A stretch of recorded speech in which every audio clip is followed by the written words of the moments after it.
not to hit people and to show solidarity with them.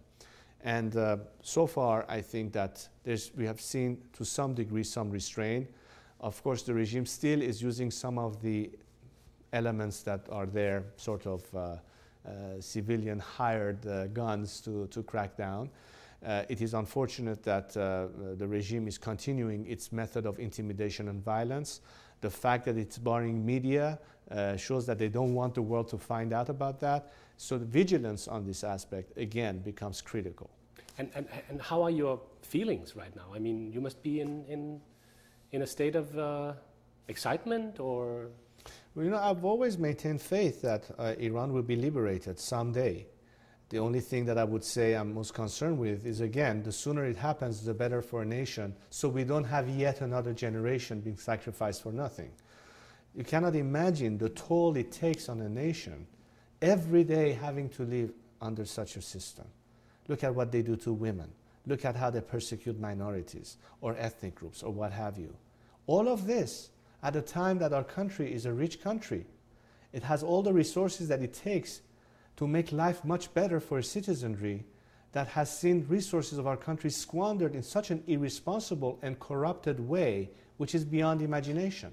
When I talk to a factory worker and his representative union leaders who are simply asking for a right to form, for instance, a labor union, or their salaries haven't been paid for at least 6 months, and the regime goes and pays money to a Hezbollah family in Lebanon, which is the equivalent of almost 4 years' worth of his salary.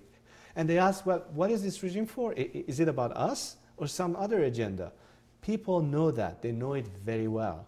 They can't take it anymore. They've had it. And therefore, this opportunity is critical. It is critical to our nation, and I also think for the world.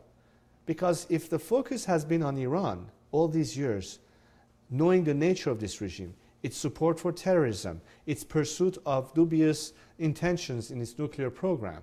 Today, Mr. El-Baradei, who haven't been saying anything specific for 6 years, finally comes and says the regime is actually committed to go and build a bomb, something we've been saying for years, demonstrate that the world knows how consequential it could be if the situation is preserved. This is an opportunity for change, which I think is a win-win proposition, both to the people and to the world. Of course, I'm excited. Of course, I'm even more encouraged than ever that finally Iran's moment may have come.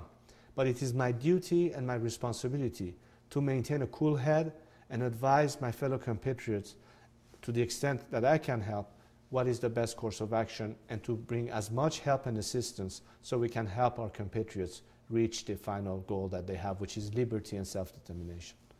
Thank you so much for your time. Thank you very much. Thanks.